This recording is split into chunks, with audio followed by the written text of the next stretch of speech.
na gouvernement ya Félix sa défense à ça Zuma, le problème c'est quoi? Batu ba agressa biso na mboka na tuza ba Rwandais na sima na bango ezaki ba européen nde ba puye bango ba kokota kolongola Mobutu après kolonga Mobutu ba ko sala état de siège o lelo facha déclaré bango de ba sala kango liboso ba Rwandais ba ko fanda état de siège ba fandi ba ndiko botana basi na biso ba ndiko kota na besection bango comme ba professeur ba docteur ba ndiko kene panda ba ko sala ekonzo wana pendant l'époque à Mobutu ba Rwandais ba sankisaka $1 un jour basa l'état de siège na Congo avandi awa na 2 ans na nyosa fa tala bande na so bazoke kufana ba mai na ba Turquie tira ba Libye Congo la ko ke luka poto na Turquie te Congo la ko luka poto na Libye te yiso mona Rwanda na Turquie a luka poto to mona Burundi la landela na bango te mais landela ka ngope kaka pour comprendre que non tous les peuples africains oyo tous ka soni que pays les plus riches mais peuple na bango ti lelo a revar ba pays Europe ateka obi ya monde lelo ke na Congo bateka lopango batita bana poto Team France Télévision Team France Télévision Team France Télévision Team France Télévision Nemara Salande Makamba il y a mote mingi bande obalandi ya émission loba vérité vraiment na sepeli mingi lisusu koza na bino na ndenge boye lisusu bozalaka toujours na ngai bolandaka émission na bino loba vérité vraiment na sepelaka mingi na ndenge bolandaka yango bolakaka yango nde boyemaka yango lelo na ye lisusu mpona koparle lisusu makambo ezoleka na mboka na biso RDC Congo toza ko solola kaka toza ba analyse vraiment naza na invité nanga ona yambi lelo pona to solola makambo ya mboka na biso Congo na pesi mbote na fondation oyo ezo ko sala makambo ya minene oyo eza ko support ba mama veuve ba orphelin vraiment fondation Mohamed Moleka le seigneur de la ville merci beaucoup longo nyana yo papa na nenge osfungoli motema yo na Mama Charity, Mama ni Mama, bozo sala makambo ya bien vraiment. Merci beaucoup vraiment la fondation Mohamed Moleka, bo sala kaka bongo ko aider ba mama pe ba maman bazana ba problème ou bazana ba difficulté bo benga na numéro na nga izana sewana ceux qui moyens ali tokoya ko sunga bino vraiment na ndenge nyonso. Merci beaucoup na Mike Funi, hein Mike Funi bo samboka mokonda Pretoya, amema Pretoya na Mokongo princesse le sénateur à vie Chic Luboya na moni sous shérif Osonga réalisateur na biso afongola biso namba invité na biso ya lelo Patinzo ko boni ouais Zuma santé za voma pepele Kimi ezali Fachi Beton Kimi ezali ouais Kimi ezali présence au sala musala na ye au peuple toujours aza ko confie toujours na présence na bango parce que au peuple azo sega ko de présence au sala FPI autopesa mbongo na ye ya ebele pour na développement ya Congo na armée na social makamios est-ce que mbongo FPI a pesi vraiment est-ce que si rezali que gouvernement oyo ya sama lukondo vraiment ba kosala musala bien na mbongo wana bon mbote ressources na Stéphane Mabila yini mtazopesa makamu mikolo après Ramada biso tout ça kuna na Cristal mote zope la Stéphane Mabila mbote pe lisusu na King Salomo le millionnaire mbote lisusu na Aaron Ilunga mutu mikolo azo porter sous ba implice na kata IDPS to soutenir ONG Aaron Ilunga eza ONG ezo longola ba peuple na chômage ezo ko aider bana oyo ba bwaka eza ko aider ba maman batikala ba veuve bazala mibalite eza ko aider bana oyo bakata ba classe ba parents bazo ko futa te Aaron Ilunga azo futela bango classe azo zongisa bana na nzela ba mbote na esika zali mutu nyonso waza na besoin ya ko soutenir ONG Aaron Ilunga abenga biso na numéro ya Yannick tokopesa ye bakonde ya Aaron Ilunga ndeni akokosola naye mbote lisusu na bandeko su ya Kin France baoyo balandaka biso na Kin France esika nyonso bozali nzambe abatela bino nazongi na message na yo mpona mbongo bapesi na alors topesa chance na gouvernement oyo baosala makambo ya bien nazopromettre yo Zuma naza nzambe te mais babi kondima desalaka mutu azwa gloire alors tout ça la condiment que gouvernement où il y a ba guerrier et ko porter les biso implice gouvernement ba guerrier namoni jeu à francophonie oyo baza ko préparer yango namoni na stade Tata Raphaël nde bazobuka stade Tata Raphaël libanda na ngwana ke batonga 3D immeuble wana basala spectacle basala nini makambe bele oyo baninga basala wana na bajou oyo etikali mukie ya so de mouton kutu tomona baeshua bongo ko telemisa place wana 9 immeuble ya 10 niveau kotonga basala spectacle wana kotonga sala basketball est-ce que na bajou etikali vraiment ezana 2022 awa na ba jour tozali totika yo moins ce totalité tout à une année kaka est-ce que vraiment jeune eko réussir mais erzuma kobo sanate monde évoluer ba tonga subilo na ba break na simate ba ko bamba monde évoluer tala kaka mall Africa mall peut tonga ma 2 ans ou 3 ans mais le que tala on de comment monde zo évoluer ko kansate ba couler béton ils ont déjà béton si bateka ba eka ba poser monde zo évoluer ton niveau technologie tant d'Afrique ici batonga to ko fando na Afrique ici place mo hôtel les zamba après 6 mois au moins comme 15 niveaux au batonga la ndenge nini boro na leka ke zamba monde zo évoluer ko bosala place wana kutulongo la no yango place wana longola yango na ninge ke mboka la biso to miyibi hein et mon arabe ekomi na nemorobo ekomi na tona tokomi na décembre comme détournement salamaki na côté wana oso ki chargé à finance a détourner mbongo bakangi susu ona nzela ngola ninga kima mais tant que bela déjà moi ozo sala campagne ozo dévoiler bango déjà ba oyiba li susu te quand ozo bela la wana comme sala bango sonite que comité ba détourner comme ce comme oyibi et ça soute que détournement ça moyibi yango na lobi mo détournement elungwe et comme moyibi parce que comme ko sala bango pe soni parce que gouvernement ba guerrier oyo ba kolinga te ke peuple be la bango miyibi ba kolinga ngote pour comme soni alors faut yeba pe na gouvernement ba guerrier oyo na toutes les tendances ba tu nyoso ba tsheli bango misu ezala armée ezala la police ezala peuple ezala ba shege ezala ba faba bango nyoso bazotela gouvernement oyo tu peux si bango 3 mois ce qui va mec on va pas me ça nini Fachi Amaele Makas Fachi vraiment Amaele Makas azui toutes les tendances il y a tour de plateforme et classe politique à Congo sangisi bango tout ça le gouvernement union sacrée wanda Kabila pas ça lango FCC yango wala FCC bis Kabila pas ça lango yango na ezelo ka sikate yango na lobby sokozo lingo sim sa Fachi touche Romi Simba mo touche à partir là yeah Yomoko aussi ça touche à partir là alors il faut être prudent parce que besoin de avoir challenge Fachi en 2023 mais en 2023 n'a ça nous que l'élection est exacté pour toi l'état de siège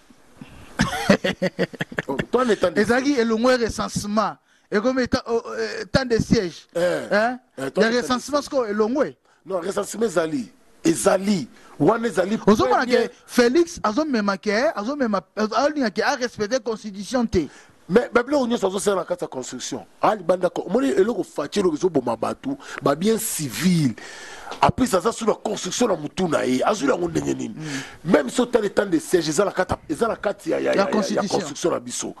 azo mettre atanga ki ba article lango ezala kata construction après état de siège token état urgent après l'état urgent to déclarer pays aux agressés bazo agressé sur la Rwanda na Uganda na Burundi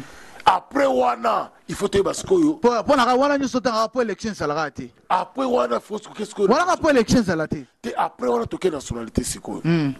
il faut te yeba qui est le vrai congolais qui est le faux congolais et vous avez tout temps so Fachi a double nationalité asa président de la République a double nationalité Fachi a un passeport congolais abanda ko Fachi na papa na ye na passeport congolais bimisa le passeport belge. Question mon na tuna est-ce que les la sonité na biso Congo le kwa mboko le kwa Congo tozanga banque comme mona ke banque ya ba Camerounais banque ya ba Nigérien pas ba Nigérien le mikolo ba mocha banque ya ba trop na Congo o banque ya ba Américain banque ya ba Belge lokola banque ya ba Camerounais oyo comment ça l'impact oyo banque ya munene o ba tu ba respecter comme Cameroun Congo na biso RDC sanga banque. Attaque au monde en boka combattant. Mais au bout de temps on a banque Congo tous en la banque mais tous en la banque na biso national o yebani banque ya bana mboka ezali un certain on a FMB ba Standard Bank ba Visa eza banque ba Sud Africain banque na biso net banque ni tena tout ni nan tant on a tous en la banque oyo yebi atange congolais banque ya ba congolais za banque ni oh mais tous en la banque ni bongo banque na biso ba sala mbongo ezala nini banque nini oyo yebi ke nous les congolais tous en la banque toi na banque te bongo Bianca hein bien que kufa te tout ça na ba banque belé zali bien que kufa oh banque zali bongo BCC sogi BCC hein BCC et c'est ba sud-africain te biro nyuzolo ba wana wona za ba banque na biso za ba banque depuis kala Voilà pourquoi parti nzoko yo bo cha politique na erreur hein tout ça pour te n'erreur na ndengeni tango zo ba banque ba Sud Africa bana banque ba banque za ba anglais ya mindele tango comme de na kanga banque FMB ya bango oui c'est ba banque privée ya on a zo ba po mesanini ata so boni ba kamne ba tie banque ça problème te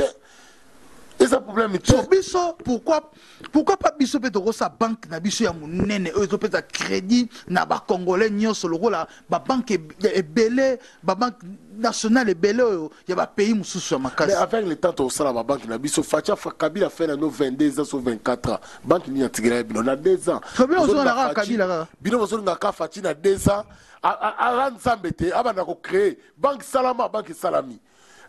autorité salam autorité salam hôpital salam salami ndebo luka yango wana c'était kitoko to mona ki akei c'était kitoko lakisi ba sala biso général c'était kitoko après c'était kitoko tilelo ateloko mokota ata musala na de bandate Erzo alobaki ba place nyonso ngana leki na tie ba pied ezali besika gouvernement ba guérir mte ko continuer ba chemin ba biloko landa langage na e bien bolo bagate bo misaka fatike présence au Kenesi kezo salamate bolanda yi alobaki bien esika nyonso na zo leka na ekotia Pierre ezali gouvernement ba guerrier nde ko sise ko sala ba misalo nyonso Samalo comme premier ministre alobi ngo lolo bosazo tongela bino na sala ba musicien théâtre musique ba bloc belé bazo tongela tanto bozalaki na ngote bazo tongela no ba salle de tennis ba bloc belé ba restaurant bazo sala ngo simisale se bandi oyo pendant 25 ans et politique na mbasa na muto Congo ko sala ngote na 2 ans bozo nga Fachi a créé Congo sika na 2 ans to pe 7 ans Fachi faut pe 20 ans 25 ans. Boutika na makambo wana. To pese 20 ans par rapport à quoi ça? Mais étranger oh. Yoka, papa, ma belle. Non, ma belle ça na Congo, Kabila respecte la constitution na biso. A respectant par rapport à quoi? Il y a 2 ans mandat na e. Kabila. Il y a 2 ans mandat. Non, dans 2 ans OK, il y a élection n'engé bandi. Azaki na 1 + 4. Kabila na bula tika pouvoir. 1 + 4 basali yango eleki. Hein? Aye à travers 2 ans nae et s'il y a qui botika totika Fachi to sepela mwana mboka zali totika Félix asala demande na ye comme élection na Congo asala élection na Bemba asala élection na Etienne Tshisekedi asala élection na Félix asiyo banga sali de mandats asali combien de mandats asali a respecter des mandats na des mandats ni a respecter des mandats na respecter oh asala élection na Jean-Pierre Bemba dans Congo to sali combien d'élections 3 to sali 3 élections Jean-Pierre Bemba, héros national, Etienne Tshisekedi wa Mulumba, n'est à présent actuel. Il y a présent actuel, il y a les cas qui étaient. Quand c'est 3e, ils ont demandé à sali 3. Si on peut s'appeler Fachi 3, on a nous pété. Kabila a sali 3 mandatés. A sali premier mandat na o Salaki. Oh, on est à sali 5 ans, sali 5 ans à Bembe Sili. Na 5 ans Bemba a sali na Etienne Tshisekedi. 5 ans Sili, a sali na Félix. Parce que la constitution a besoin de faire combien de mandats? Il y a des mandats. Il y a Félix face à des mandats. Si il faut autant de mandats à Félix, c'est-à-dire Congo a un état nini. Peuple congolais. Ça, ça dit 3 mandats à respecter la constitution. Peuple congolais a une identité. Les problèmes yango wana. Félix a été pour la élection. Avec ozong sa Congo na maboka ba congolais. Restriction nyonso ya peuple congolais zong. Biloko ba yiba ba mining ba bank, nozo la ba bank wana. Biloko avec ozong sa yango wana. Autoroute bopito kolongola peuple na nzala kolongola peuple na chômage créer ba misala depuis 2 ans avant di awana 2 ans na nyosa fa tala bande na so bazoke kufa na bamai na ba Turquie tira ba Libye Congolais ko keluka poto na Turquie te Congolais ko keluka poto na Libye te yiso mona Rwanda na Turquie aluka poto to mona Burundi la landela mamuna bango te mais landela ka ngope kaka pour comprendre que non tous les peuples africains oyo toujours ka soni que pays les plus riches mais peuple na bango ti lelo arriver ba pays Europe ateka obi na monde lelo ke na Congo bateka lopango batita ba na poto mer mateki lopango katikati ba na fuba ke mikili esa bilo que ça la partie même l'Afrique du Sud au monde sud Afrique teki lopango batita ba na et ça par rapport passeport na bango no ça par rapport et non parce pays non ça ba kambi pays ça no pauvre passeport ça na valeur te ngala kenda ngai na kenda na nini na bosne pays yango na koma wana na nini na koma na Maputo na komia au moins passeport ya nani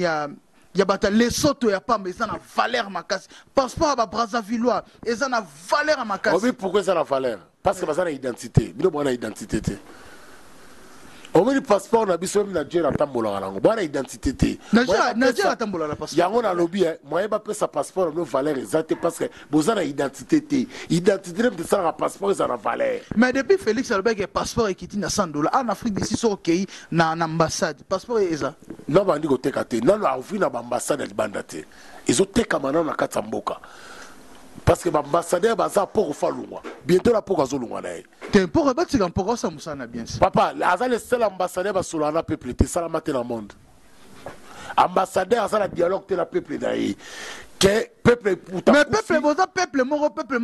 ba peuple moko torolo basoki ne mitu ça la bien te bolingse bo c'est ambassadeur aye bolimbo agressé ambassadeur batu ba bebi sa peuple mutu ça la bête ça ba politicien à cause de moyibi na bango yango ne peut pas comment kobundisa bango comment bino boza riche mtoto a pauvre mais bino tango ekoma ke boko ba riche boye pa na mtoto sela no campagne après campagne bokini biso bokomi ko duma na bana na bino yo ba te lopango poko cha ambassade ça lopango ya yemoko gouvernement zo futa lopango ambassade ça lopango eza yemoko bongo ya soma lopango na soka ngwapi dem so sala ngoma la zo mona makamuna to totika mpoko azala ne bien mpoko vana na yo umela na yo ba congolais ne ba choma la l'aise mtabela kare maladie fako ako dije mboka te et maladie poko c'était maladie pourquoi ça maladie il faut que fande dans la salle de soins bopito kuna bala de la santé na e pour jour zo ganga wi zo ganga pour na mateka pour akokwe oui bien so ganga li pour na mateka akokwe api tous a besoin gouvernement ba guerrier ba ambassadeur faut ba s'appeler ba guerrier que o amoni que place bituma peuple za ambassadeur akiti tu as besoin muto ça la contact na peuple souma sur problème ambassadeur akiti souma za journaliste ya mboka abundela mboka pesa ka ba news na bato bazoye batema mele kala mboka souma zo komisa message a sur problème ambassadeur aye tous a besoin ambassadeur a bongo tous a besoin d'ambassadeur au thé, à ce que nous macaï na ba Rwandais. Obi secrétaire pour ça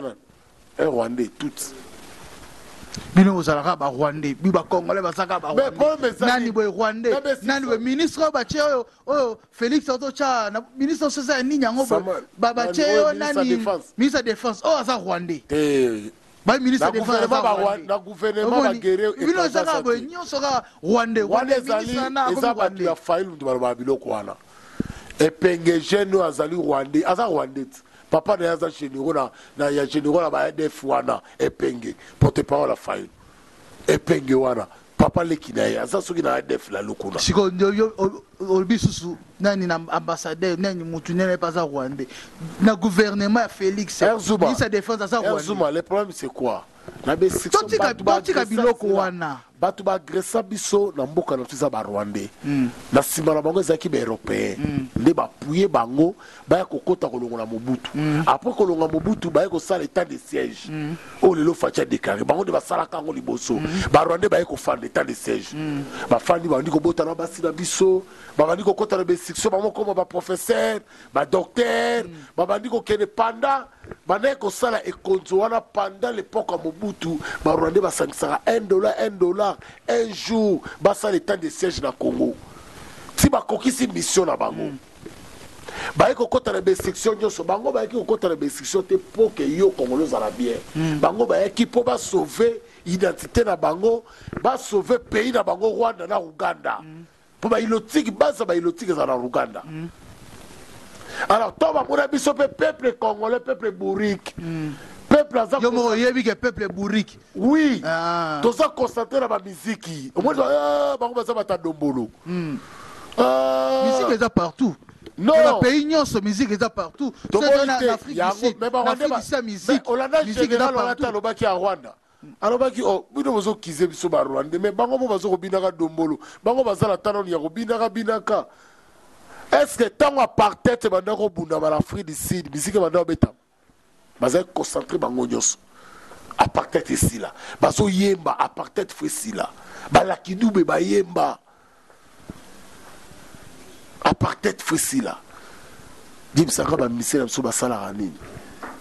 Bale bango basaka ka keno. Ba défendre baza ba ambassadeur. Ba défendre Congo Libanda. Non, ko baza défendre le lokutu to senga même na ministre de la culture il faut ba misela na biso nyonso baza ba passeport diplomate. Non, wana za fa ba pesa bango za problème. Comme ba ko pesa yo pe RSU mozo défendre pe Congo. Ba ko pesa pe Yannick Wenge. Azo défendre pe Congo. Kutu yo lobela mama Congo bango tanto ba lobela mama Congo te bango ba lobela mama na bango te to bake to ba okende ba betela ba grande salle a misi drapeau Congo ba nyoso ba yebike mission congolais wana mutazo beta na mission congolais beta wana nanu o mona ministère moko te ko support bo na obi gouvernement ba guerrier to kotala soki ba support ba mais tant bazo tongela banda ba ça dit ba opesa bango fala mo lo bomani banda futa ba musicien ba banda ko futa bango au moins des ba musicien mo sud-africain ba kena ko beta na Angleterre ezaka gouvernement mte misaka mbongo ba bibisi mbongo pona ba musicien bo kena ko beta obi na Nigeria pirate ezala te yango moni ba David bazo bima pirate ezala te na Nigeria eloko tokosa na Congo po ba musicien wana lelo ba koma pe ko bundela ka pe mboka il faut tolonga na piraterie. Batu babo ma pirate même ndeti lelo yo sali mission na yo mutu fa luka soma émission Erzuma mbongo la Erzuma asoma badata futa pendaku mutu ka émission sali mutu muso azu yango achango na ba CD we batu bateka ba CD achango na ba CD abai na ekoteka siko musicien par exemple la BBC album na lelo album lelo soma yo sala ngo pirate zo teka ngo pe 5 RN mais mbongo ya BBC pona osala nzemo la BBC RNT